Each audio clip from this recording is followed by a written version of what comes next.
This is Andy Perrault for Boxing Social in association with Betfred, and I'm finally joined by Rocky Fielding, former world champion. Rocky, how are you? All good, mate. All good. Are you? Yeah, I'm sound.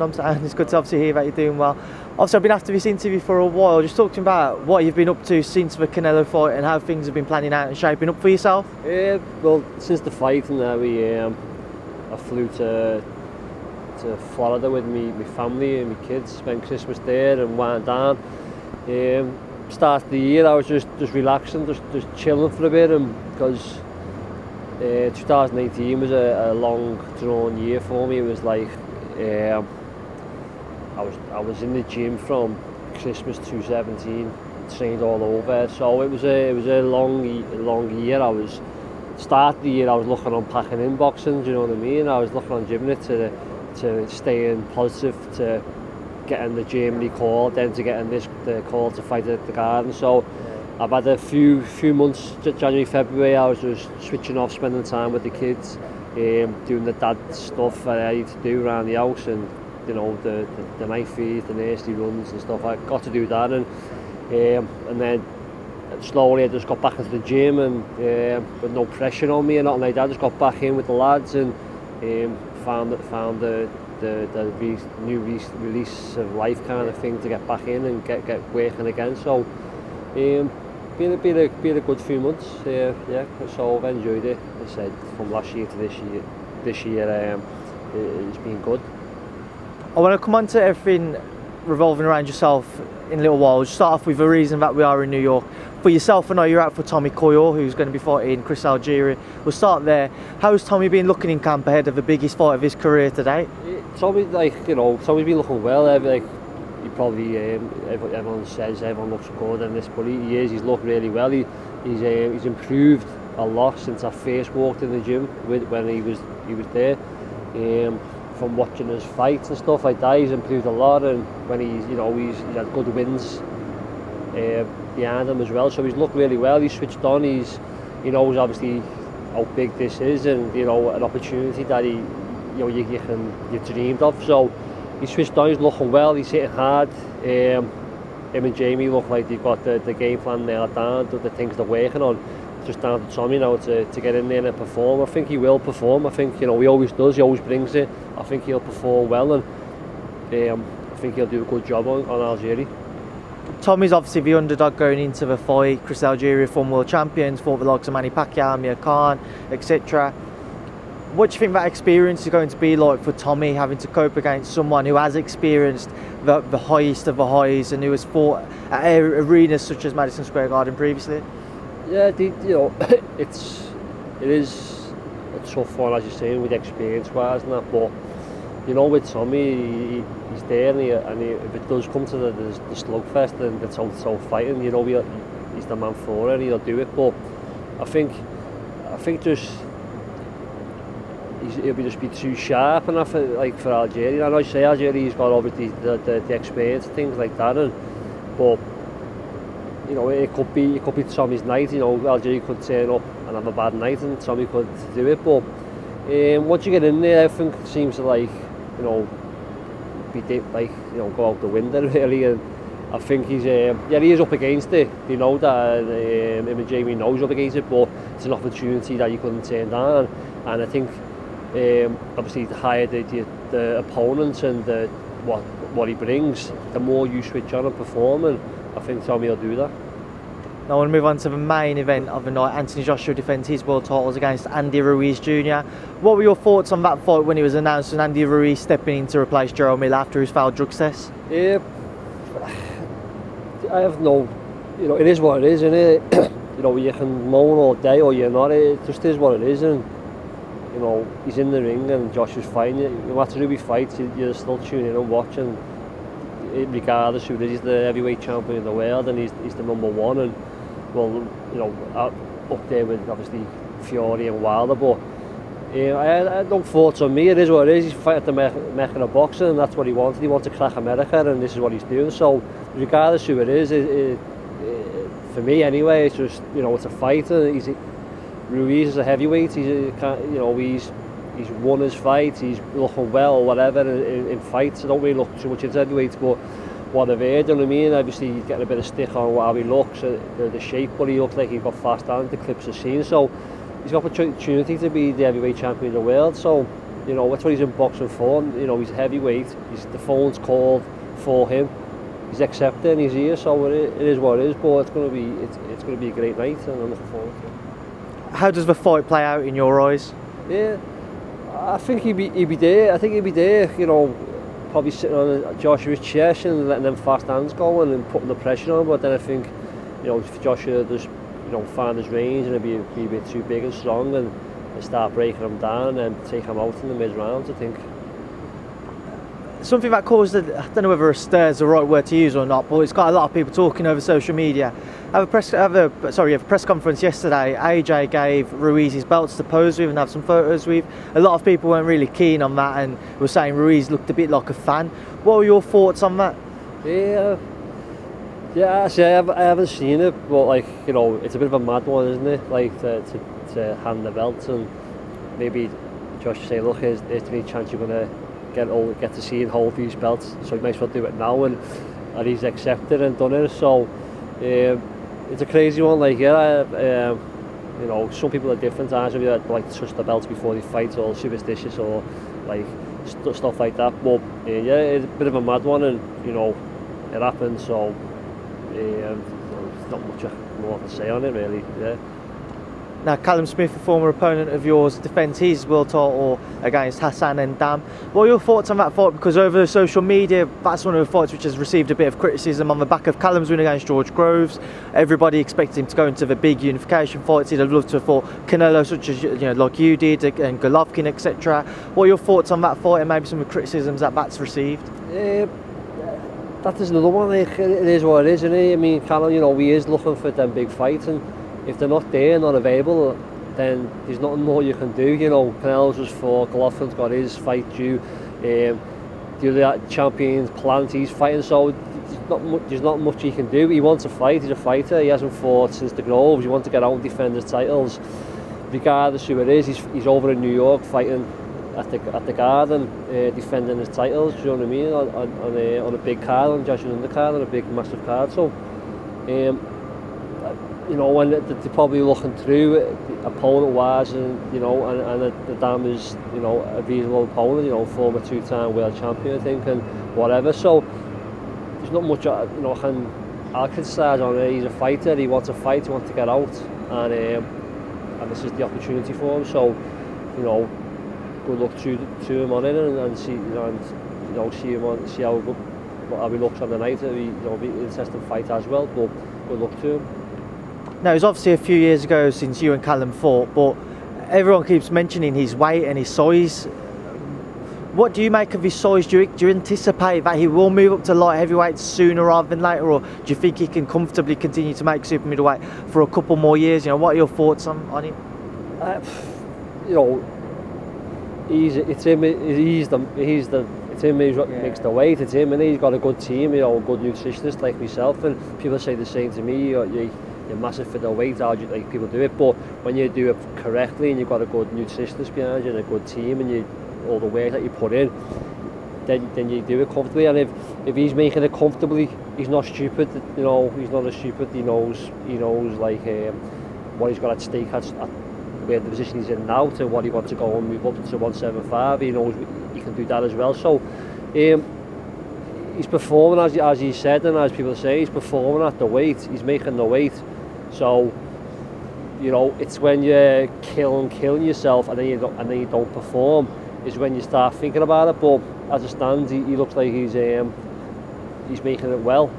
He's looking well, and he's going to continue to be at that and see what fight he gets and whatever else. So, you know, as I say, it's his own body. He knows what he's doing. He knows how to handle whatever, and his nutritionist and that. So that's why we have him on board, and to make the weight comfortably and safely, and he's doing it.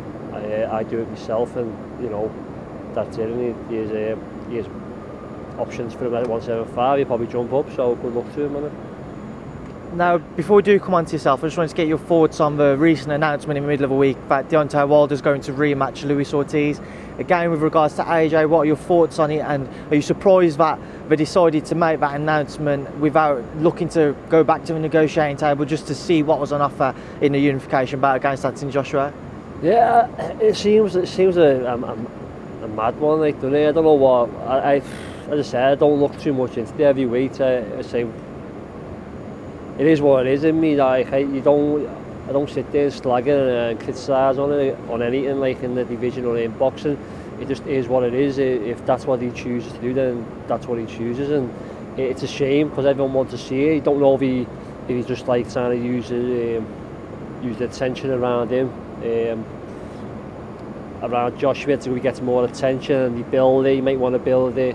And bring his value up more and stuff like that, and he wants to keep his belt for a bit longer before he fights AJ and he takes it, you know what I mean? So it's a mad one, but say proper fans aren't like no one's really happy about it, but as I said, it is what it is. It happened, and it's sad, but I do think that they will get it on, like it will happen, and it'll be a great fight. But as I say, the time's not now for Wilder, so you know, it is what it is. As I said, you know what I mean? So hopefully Fury and like White and Joshua can start like get talking, and that's another fight we'd like to see as well.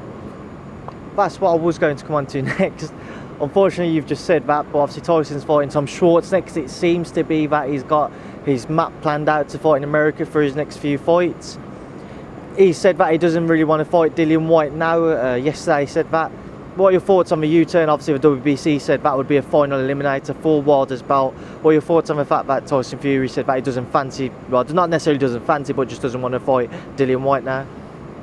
Fury, yeah, you know, Fury is, you know, he keeps banging on. He's the number one. You know what I mean?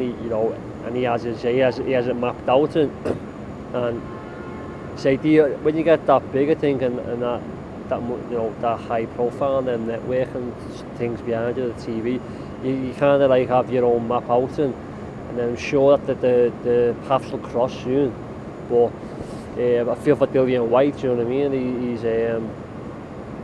you know, he's had a tough, you know what I mean? How many fights he's had to go through just to try and get a crack of a world title. It is really sad, and you know, I feel for him because he puts the work in so much, and he deserves his chance to fight now. The winner of Wilder Ortiz. He should be fighting Wilder before Ortiz, I think, as well. But I'm sure one day, with fingers crossed, hopefully they all bang get together and you can all sit down and you have like Wilder, Joshua, Fury, Joshua, White, and the four of them can all mix around and have like a fight off, do you know what I mean? And see who is the actual who comes out like the number one, do you know what I mean? But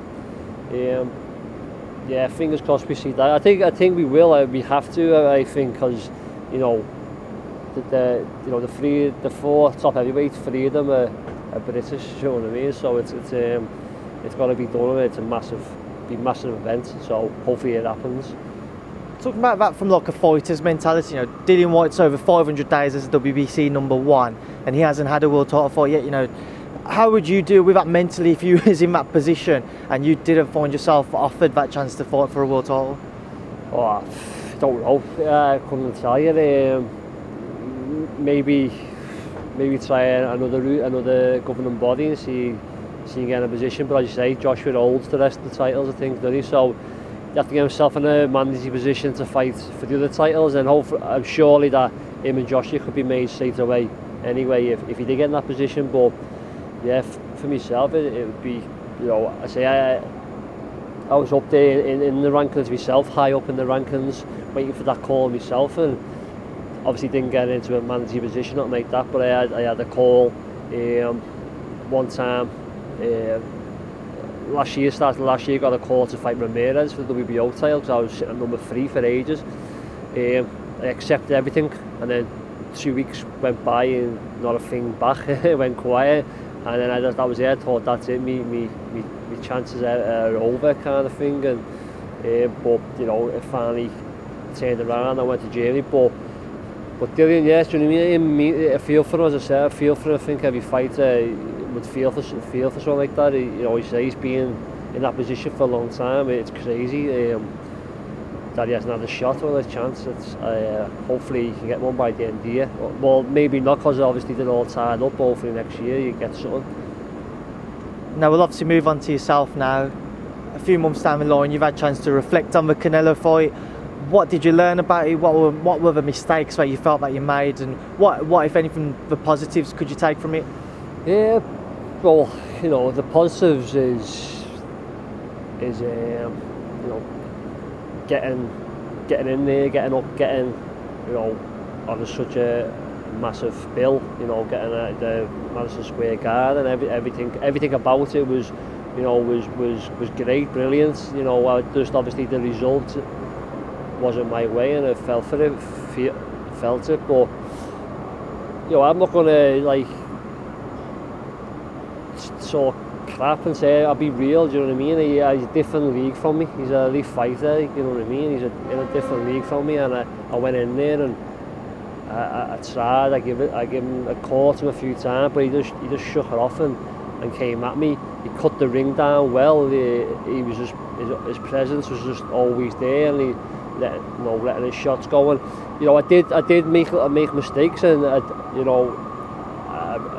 look back and I was like, the size I was, I went down to his size. I showed openings around the body, and with fighters like him and that level, you can't give no. I knew that you can't. If you give him a mistake, they'll get you on it, and that's what he did. And maybe if it was a lower level fight, a bit lower, maybe I could get away with them kind of things. But when you fight someone like him, you say 50 fights, and he lost to Floyd Mayweather, and when it is me, just done it from scratch on a small hall show, building myself up to get to a world title shot. So, even though it was only like a 3 round, I did learn, and I'm in the gym now working on them things, not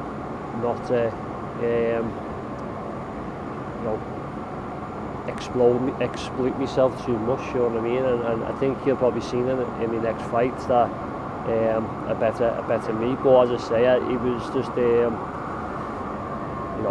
elite fighter. I believe I'm a world level fighter, and he was elite, and I did it, and he called me, and I was gutted, but I've just got to get back in the gym and just knuckle down, and learn from it, and hopefully next fight it shows. You're obviously back in the gym now. I know you've got a date, July 12th on the MTK show. Talk to me about what you have lined up and an opponent that you might have in consideration. Yeah, so as like for got announced, and people were tweeting that we left Matchroom and Eddie in and everything, but just to clear everything, everything's good. You know what I mean? It was just being fucking sorry. I've been with Matchroom 8 years. I've been on fighting Eddie. Me and Eddie got a good relationship, and with Frank Smith as well, and Matchroom. Everything's good. Just that after my fight, we sat down on MTK. My management have gone asked Eddie for a plan and for the next move, and it wasn't one that I wanted at the time. Do you know what I mean? So it was our paths were just different for the next one. So MTK spoke with Eddie, and he said he can get me out. He said he can get me out in July on their show, and it was okay, everything was good. So I want to get this fight. A Russian guy had been sent over. He's 36 wins, 21 stoppages, 4 defeats, and he's fought for the European title. I can't think of his name. He's fought at light heavy. He's dropped down. He looks a tough guy, you know what I mean? So it's not like a really knockover. It's an 8 rounder where you get in and just knocks one over. It seems a bit of a good fight. So TK come back with a plan for me is to get out there, get back out in September, and then hopefully by then, in between that, something big towards the end of the year could happen. I know like the super middleweight now, the top ones are all tied up and fighting now, or or due to fight, but I think once I get myself back out there and back to winning ways, then I think I'll be aiming to get back up the rankings and challenging again for the world title, and that's what's being spoke about. So hopefully, providing I keep winning and looking well, I think them opportunities will come. Is this for you your final crack at trying to become another world champion?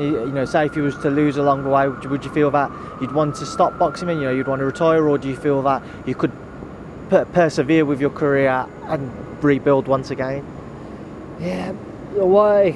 I've got the hunger still now to become another world champion, and I've seen these fights out there that I'm interested in jumping in on, and I'll take if the phone rings. And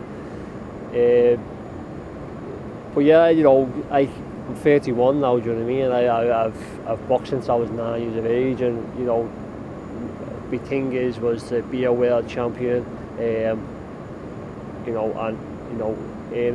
a good bit of money to get out of the game, and I think that is the main thing for fighters is win a world title. No matter what, you want to be a world champion, and you want to get in and get out. So yeah, I mean, I've got my 2 young kids now who are young, and the 2 and 9 months, my little girl. So as I said, I don't want to be a fighter that's hanging around too long. I'm on other stuff outside of boxing now that I'm working on. So with my brother and that stuff like that. So but you've got to put your energy into one thing, and that's what I do. In my head, I've got to put my energy into one thing, and once the boxing's done, then you put your energy into something else. But for now, MTK give me a plan and a fight plan and everything like that, and I'm up for it. I'm hungry now. I want to get back in. As I say, I do love it. Sometimes fighting it takes, I don't know what it takes. Fights too many before they knock it in the end. I just want to try and become another world champ, 2-time world champion, and get back in the big fights, and then we'll see from there. But as it stands, just say I haven't been in no hard fights. Do you know what I mean? I've only had 2 losses. I fought some good guys, and I've had 2 losses, and look who they were against. You know what I mean? So it's not too bad. I haven't got no load of mileage on my clock. I haven't been in no 12 round wars, 10 wars, and nothing like that. I've still got a lot of energy to give into boxing, and say this fight plan has given me a bit bug back to it, and I'm looking forward to it now. We're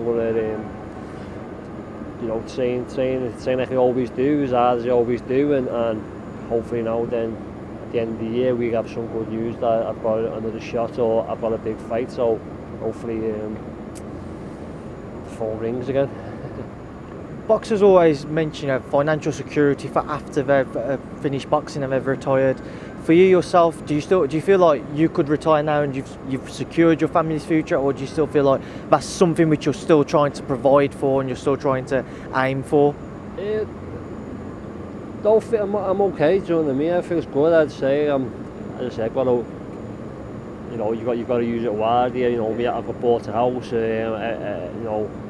Last year and stuff. I've got my 2 kids. That's the hunger, is to provide for my kids and make sure their futures are secure. And but yeah, I mean, I'm hungry to just keep going. Do you know what I mean? But that is a worry, and that is when you start boxing. You've got to. It's hard. Like before the fight, as I say, I'm not going to tell lies. Before the fight, this the last fight. You just don't know what position you're in. Do you know what I mean? And as I say, the main thing is to be a world champion, and when you got that world title, it's what comes after it is what you get. And so, but yeah, just I say, keep going, and I'm keep going to becoming the world champion and being the biggest fight. I want to get back in the biggest fight. I've had a taste of the big arenas, and even though it was only a few rounds, I've been in the massive events, the biggest event, and I liked it. Do you know what I mean? It was only one time, but I liked it, and I want to get back in that mode again, and back in these big fights. And I'm surely my name's credible enough to get in them big fights. So yeah, so it's not really like, the big fights are coming. That's what it is for me. I'm not really motivated about the money and that stuff like that, because I never have been, but it's always been about being a world champion and just getting back in and getting back in the big fight, the arenas. But as I say, I've got my 2 kids now that I've got to think about as well. Like, this boxing game is selfish. It's always you, but when you've got your family, you've got to break it up, and that's what I've been last year. Is what I put them to one side to get opportunities and stay in the gym. So it killed me doing it. You know what I mean? I couldn't do things because I was always stuck in the gym waiting for the call. So now that I'm with that pressure now, I can get into camp. I can, I'm not getting no younger, so I know how hard I've got to put it in, I know how to have rest days and be smart and that. So it's all coming together, and as I say, I've got a fight plan, and that's what's got me back in the gym and back hungry again. So with